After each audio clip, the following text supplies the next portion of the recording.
quiero darte la bienvenida a nuestra reunión. Te invito a que no te desconectes de la transmisión y disfrutes de un tiempo de enseñanza.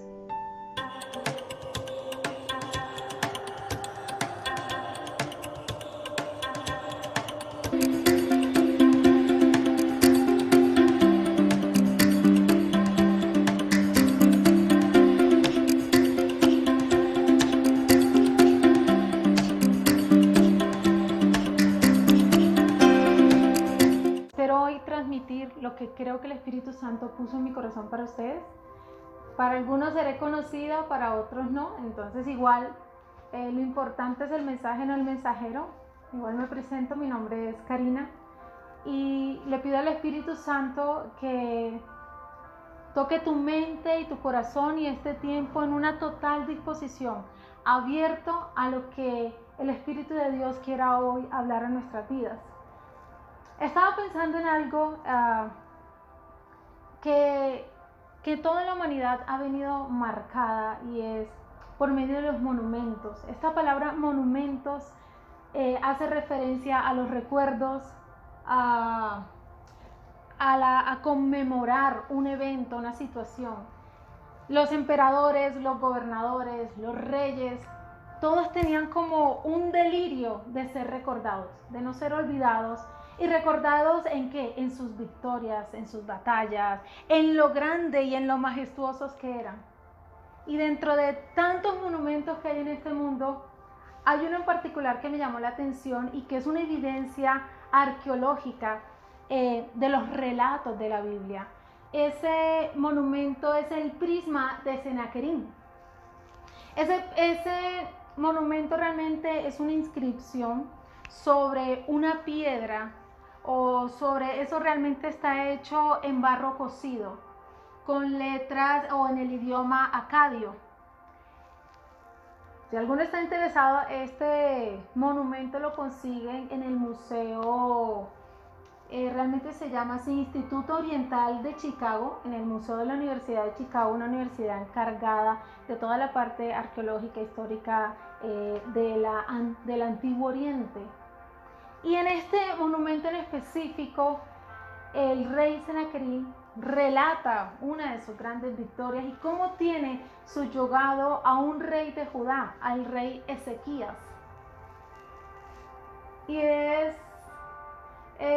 a mí me da risa un poco este tipo de cosas porque muestra la sed del ser humano de afirmar su grandeza, de afirmar lo que ellos son, lo capaces que son, lo poderoso, entre comillas, que son.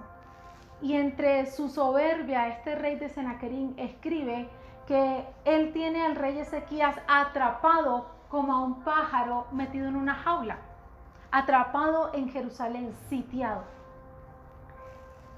Pero esta historia quedó inconclusa en ese monumento. Hasta ahí lo dejó el rey Sennacherib, pero realmente la historia continúa. Incluso un historiador judío llamado Josefo dice que en este documento no está completo, porque realmente él menciona que ha sitiado muchas ciudades y que tiene a Jerusalén encerrada, diciendo que tenía a Ezequías como un pájaro metido en una jaula, pero no muestra que haya podido invadir a esta ciudad. Y esto tiene una razón histórica. Y Josefo nos menciona de que históricamente a este ejército que tenía rodeada la ciudad de Jerusalén le cayó una peste. De un día para otro cayó una peste y miles de ese ejército que tenían rodeada la ciudad de Jerusalén murieron. Pero, ¿qué dice el relato histórico? El relato histórico nos cuenta qué era lo que realmente estaba sucediendo dentro de esta historia. Si nos vamos a Segunda de Reyes 18 y 19, vamos a ver realmente qué está sucediendo. Pero pongámonos en contexto, ¿quién era el rey Ezequías y cuál era su condición? El rey Ezequías es el hijo de Acab, un rey que pisó fondo, por decirlo. Este rey llegó a tal punto, dice la Biblia, de su desviación, que él ofrecía sacrificios a Moloch. Pasaba, dice la Biblia, a sus hijos sobre el fuego. Yo me puse a investigar esta expresión de pasar a tus hijos sobre el fuego. Eso significaba un rito que se llama el rito de Moloch, donde sacrificaban niños. Era una estatua que la hacían con cuerpo de hombre y como con cara como de buey, de toro, y donde él tenía unos brazos extendidos que los movían con unas pitas, como con unas cadenas, colocaban a los bebés y dentro era hueco y adentro tenía como un horno y ahí colocaban los sacrificios que eran de niños porque decían que este Dios pedía eso. Y las personas jalaban sus manos y al jalar las manos los niños caían dentro del fuego, del horno. Si ustedes lo buscan, ritos a Moloch, en Google, en Wikipedia, ahí lo van a encontrar. A esa bajeza había caído el padre, o sea, Acaz, el padre de Ezequías. Y leyendo un poco sobre esto, cuando un rey, una persona en autoridad, tenía un cambio tan drástico en su culto o en su creencia, era con un fin político. ¿Cómo así? La mayoría de gente en el reino de Judá practicaba estos sacrificios. Esta gente que aunque en teoría era el pueblo de Dios y Dios les había dicho no practiquen lo que otros pueblos practican, sus ritos paganos, todo el pueblo estaba plagado de todos estos rituales. Y el rey Acab, por buscar un favor político, como la mayoría de gente hacía esto, él también lo hacía y fue totalmente desagradable. Acab llevó al reino de Judá a tal ruina que el reino de Judá se convirtió en vasallo o sirviente del reino de Asiria. Vamos entendiendo un poco la historia. Cuando Dios pone de rey a Ezequías, dice la Biblia que él hizo lo agradable delante de Jehová todo el tiempo. Y él tomó una determinación. Todos esos altares que su papá había levantado, todas esas imágenes y esos cultos y rituales a Moloch, él los destruyó todos. Incluso ahí en la Biblia menciona algo específico.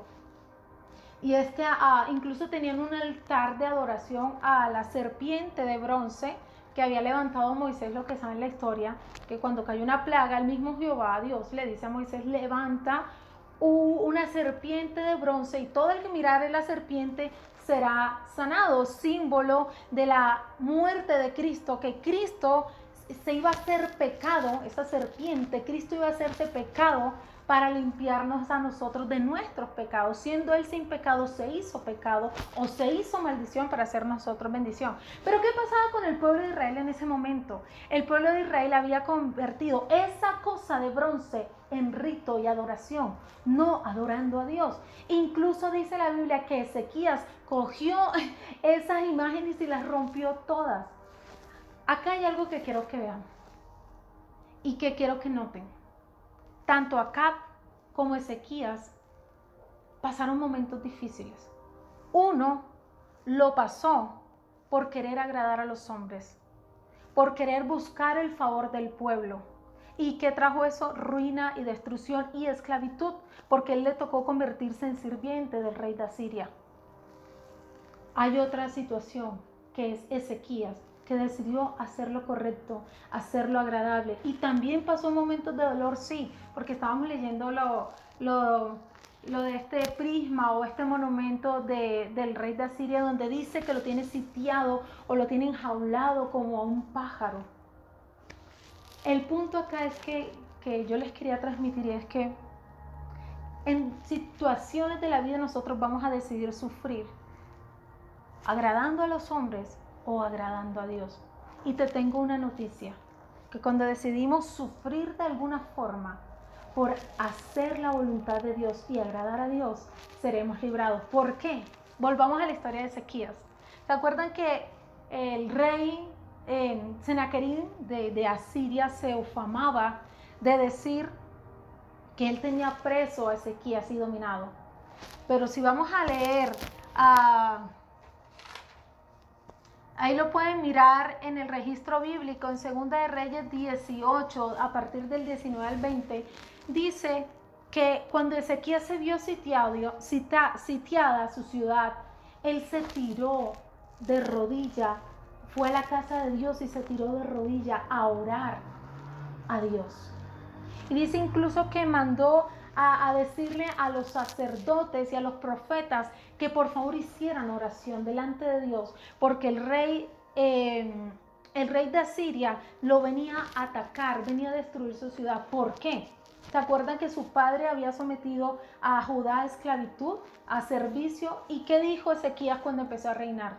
No serviremos más al rey de Asiria. Nuestro Dios nos librará de su mano. Cuando el rey Ezequías decide hacer esto conforme al corazón de Dios, este personaje se levanta y lo empieza a oprimir.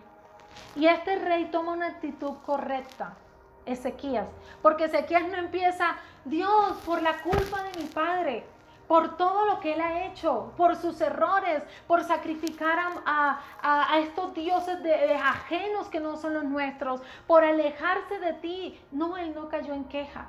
Dice la Biblia que él cayó, fue de rodillas y empezó a orar y decir: Dios, sálvanos.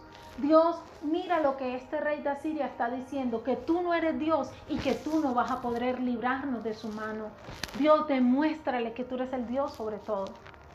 ¿Y qué nos enseña la palabra?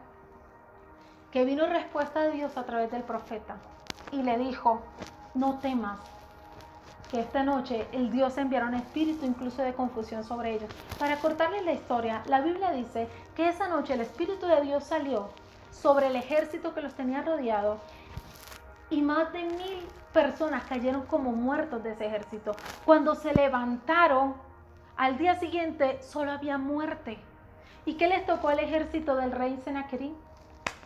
Coger sus maletas e irse, porque no saben qué fue lo que pasó. El secreto, ¿cuál fue acá? Que la historia no lo muestra realmente, pero gloria a Dios que tenemos la palabra de Dios que nos muestra el gran secreto.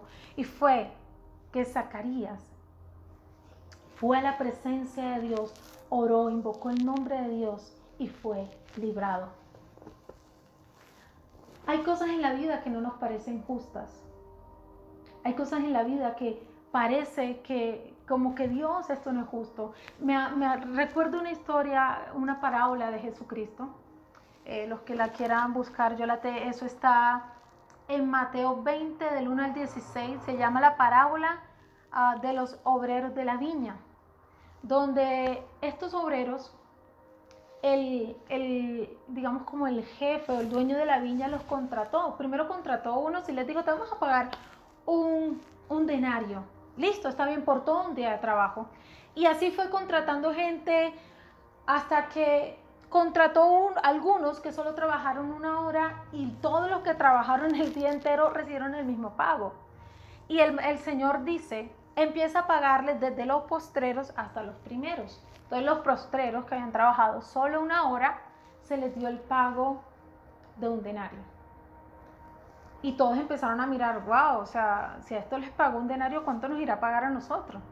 Y hasta que llegó al que trabajó todo el día, dice la Biblia, y también le dio un denario.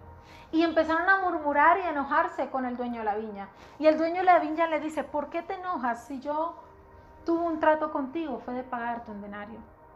¿Acaso te molestas que yo sea bueno y haga con lo mío y le dé lo mío al que yo quiero y como yo quiero? Y ahí está la famosa frase que hemos escuchado, que los primeros serán postreros y que los postreros serán primeros. Esto, cuando lo vemos con lupa, nos parece injusto.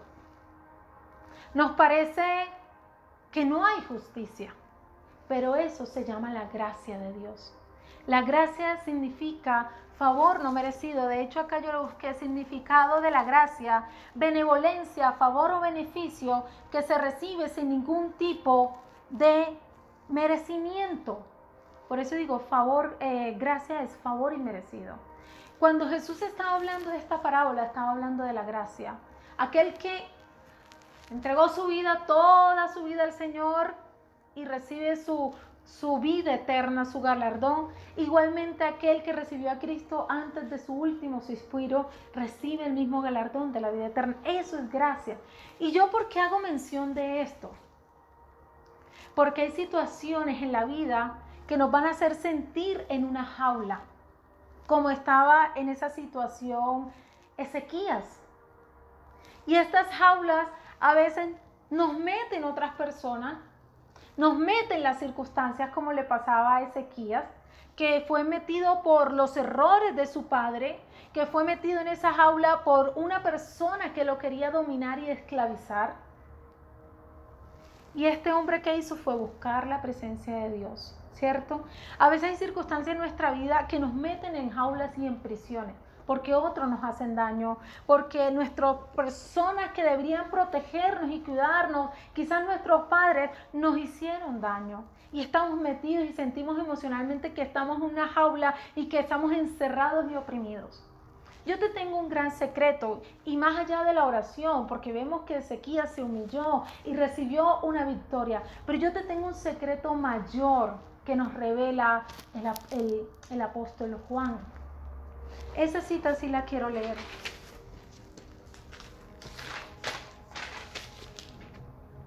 Eso está en Juan 2, segunda de Juan 2, del 9 al 11. Mire lo que dice. El que dice que está en la luz y odia o aborrece a su hermano, está todavía en tiniebla o en oscuridad.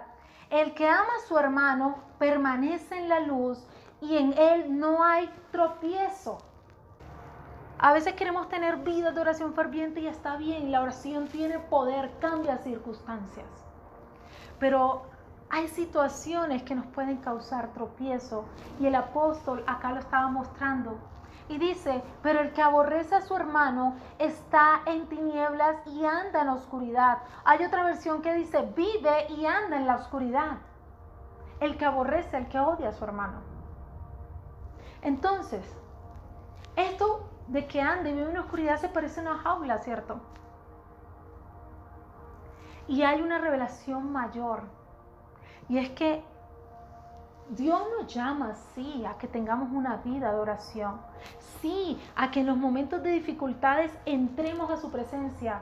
Pero sí, a veces en los momentos de dificultades es porque otro ha hecho algo errado que nos ha dañado y nos ha hecho entrar en jaulas. Pero hoy te quiero mostrar esto que la palabra de Dios nos enseña. No sabéis, pero el que aborrece a su hermano está en tinieblas y no sabéis a dónde va, porque las tinieblas le han cegado los ojos. ¿Por qué yo mencionaba esto de la gracia? Porque la gracia es favor inmerecido. Y miren lo que Jesús nos enseñó en la oración. Jesús dijo, así oraréis, Padre nuestro que estás en los cielos, y empieza a recitar toda esta oración maravillosa. Y hay un punto importante que dice, Señor, porque yo perdono así como tú me has perdonado. Dios quiere que perdonemos como Él nos ha perdonado. O sea, como Él nos ha perdonado, como es con gracia, favor no merecido. Si tú quieres perdonar al nivel de Dios, el nivel de Dios es este. Cuando Cristo estaba en la cruz, Él dijo, Padre, perdónalos porque no saben lo que hacen. Él ni siquiera esperó a que viniesen y le dijeran, Señor, perdónanos. No, Él desde antes ya estaba perdonando. Quizás tú dices, no, el día que me pida perdón, bueno, no, mira, Dios hoy te reta y te dice al nivel Dios, o sea, vamos a perdonar al nivel Dios. Al nivel Dios es perdonar incluso cuando no me piden perdón. Eso te va a librar de las jaulas, del lugar de oscuridad, porque dice la Biblia que el que aborrece a su hermano anda y vive en tinieblas. Hoy, ¿por qué yo mencioné esto de la gracia que es favor inmerecido? Porque tú me puedes decir, Cari, no merece que lo perdone, no lo merece. Y yo te voy a decir, tienes la razón, no lo merece. Pero eso es gracia, la que tú y yo hemos recibido. Gracia que es favor inmerecido. Y esto es hermoso, porque Dios dice, dad de gracia lo que recibiste de gracia. Y la palabra de Dios dice que de su gracia tomamos todos. De ese favor inmerecido hemos tomado nosotros en algún momento. Y Dios te dice, de ese favor inmerecido que yo te di, dáselo a aquel que te metió en una jaula, aquel que te oprimió, aquel que te dañó. Yo no quiero llevarte a que sí, la oración tiene poder y ora como Ezequías, sí. Pero hay una revelación más grande que Jesús nos trajo. Y es que aquel que te maldice, bendícelo. Aquel que te ultraja, ora por ellos. ¿Por qué recompensa tendrías? Dice el Señor. Hay cosas que no parecieran justas, entre comillas. Te tengo otro ejemplo. Jesús estaba enseñando entre la multitud y un joven le dijo: dile a mi hermano que me dé la parte de mi herencia. Y Jesús, ¿qué le dijo? Espérate, amigo, a mí no me han mandado a ser juez entre ustedes, más bien deja la avaricia. Oh, por Dios. ¿Y sabes qué le dijo? No solamente hagas tesoros acá en la tierra, hazte rico. En una versión dice así: hazte rico en tu relación con Dios. No era que Dios no quisiera que este hombre estuviera bendecido. Dios le estaba mostrando la verdadera motivación de su corazón, que era la avaricia. Y Dios le estaba mostrando un camino diferente que a los ojos del mundo no parece justo. Pero eso no queda ahí. Ustedes más abajito dice que él después a sus discípulos les dijo: no te afanes por la vida, no te afanes por qué ha de comer, qué ha de vestir. Más bien busquen el reino de Dios y su justicia, y todas estas cosas serán añadidas. Por las cuales peleas, discutes, por las cuales se hieren. Entonces mi invitación en esta mañana es, una, que entienda que sí, la oración tiene poder, pero la oración tiene un secreto, y el secreto se llama perdón. Y un perdón que se da desde la gracia. La gracia a favor inmerecido. Si alguien no lo merece, ¿sabes qué estás dando tú? Lo que tú y yo hemos recibido. Gracia. Por eso en esta mañana yo te pido que ores aquí conmigo y les pidas al Espíritu Santo que te ayude en lo imposible, porque lo imposible lo hace posible. Y te tengo una buena noticia.